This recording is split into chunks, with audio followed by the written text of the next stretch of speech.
I'm Ben Chinn, and this is Take Home Torah for Vayishlach, presented by Congregation Beth Sholom. There's a lot of action in this parsha, which includes Jacob wrestling with the divine being, the rape of his daughter Dinah, God's renewal of the promise to Abraham and Isaac, the birth of Jacob's youngest son Benjamin, and the death of Isaac.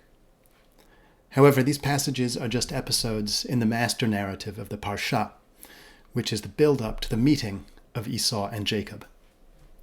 I'd like to focus on these two brothers and present the ways in which the archetypes they represent can be seen in the visual storytelling of our own age.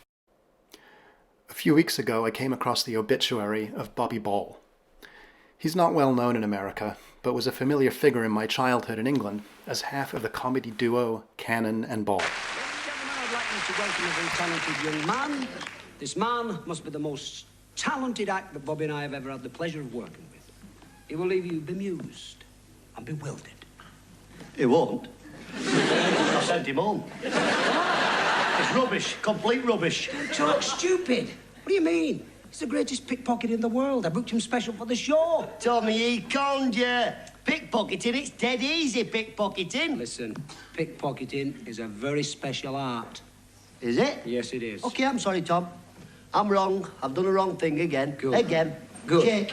What? Shake. Good. I'm sorry, Tom. It's okay. I'm really sorry about It's it. all right. I shouldn't have done it. No, I said...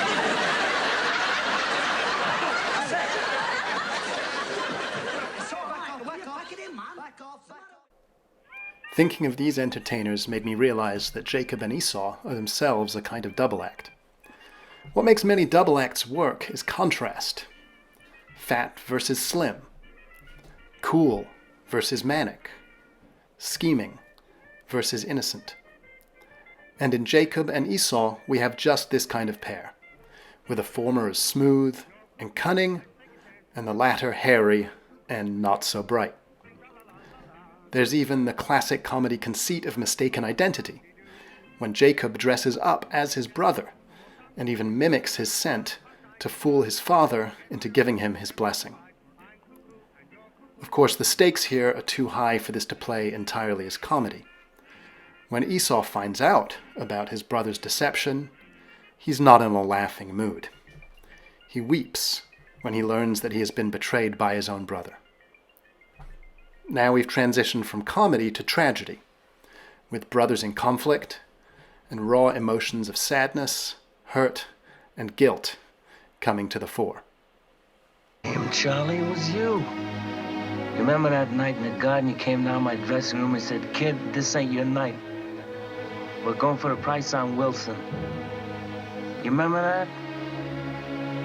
This ain't your night. My night, I could have taken Wilson apart. So what happens? He gets the title shot outdoors in a ballpark, and what do I get? A one-way ticket to Palookaville. You was my brother, Charlie. You should have looked out for me a little bit. You should have taken care of me just a little bit so I wouldn't have to take them dives for the short-end money. Well, I had some bets down for you. You saw some money. You don't understand. I could have had class. I could have been a contender. I could have been somebody. Instead of a bum, which is what I am. Let's face it.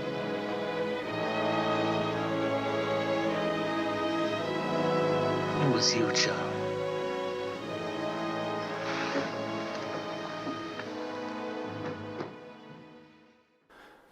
Maybe Esau is right to be hurt and angry. Jacob was Esau's brother. Maybe he should have looked out for him a little bit. As we read toward the end of Genesis chapter 27, now Esau harbored a grudge against Jacob because of the blessing which his father had given him. And Esau said to himself, "Let but the mourning period of my father come, and I will kill my brother Jacob." Years pass between all this and the beginning of this week's parsha, Vayishlach. Still, the memory of those events is fresh enough in Jacob's mind that he is apprehensive about meeting up with Esau. He fears rejection, or worse. You're nothing to me now. You're not a brother. You're not a friend. I don't want to know you or what you do. I don't want to see you at the hotels. I don't want you near my house. When you see our mother, I want to know a day in advance so I won't be there. You understand? It turns out that Jacob's fears are unfounded. When the two brothers finally meet, Esau is gracious and accommodating, as if there were no bad blood at all between these brothers. Perhaps they were closer than Jacob thought. Jacob and Esau are again together in this parsha as they bury Isaac, their father, who dies at a ripe old age. And then, soon after, we read the genealogy of Edom, the people who are descendants of Esau. This takes up a whole chapter and tracks the kings of Edom through 8 generations. Indeed, this reads much like our own history, with all the detail usually reserved for the lineages of our own ancestors. If you're not up on your ancient Middle East geography, Edom was a territory neighboring Judah, and pops up repeatedly throughout the Bible. Edom is sometimes a neighbor of Judah, sometimes a dependent state, sometimes a foe. In Vayishlach, though, Edom's history and our own appear intertwined, so much so that you wouldn't know from its treatment in the text that Esau's lineage is not as important as our own. Here our two peoples are not contrasting characters, but inseparable twins. Do you remember the original Siamese twins? Chang and Eng. They were joined at the chest. Remember how they died? Chang died of a stroke in the middle of the night. He was always the sickly one. He was always the one who drank too much. When Eng woke up beside him and found that his brother was dead, he died of fright. Right there in the bed.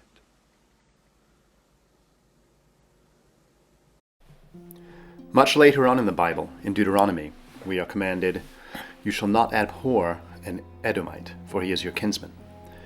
But in the very next line, we are instructed that an Edomite shall be accepted into the congregation only in the 3rd generation. That is, only among the grandchildren of an Edomite convert. There's a deep ambivalence here between embracing and pushing away the descendants of Esau. One possibility is that this arises from old grudges, in an environment where armed tribal conflict was a fact of life. But I prefer to read this discomfort with the Edomites as arising from them being too close, too familiar. This is the discomfort we feel at viewing the doppelganger, the mirror image, the anxiety of not knowing where one individual ends and the other begins, a confusion as to which identity belongs to whom. This is the relationship between Jacob and Esau that resonates most with me as an American Jew. It raises the questions that we struggle with as a people. How distinct are we from our neighbors? How distinct do we want to be? Are we in danger of losing our identity as a people if we get too close to those others? And how do we reconcile multiple identities, of which our Jewishness is just a part? I hope you've enjoyed this Take Home Torah from Congregation Beth Sholom. Shabbat Shalom.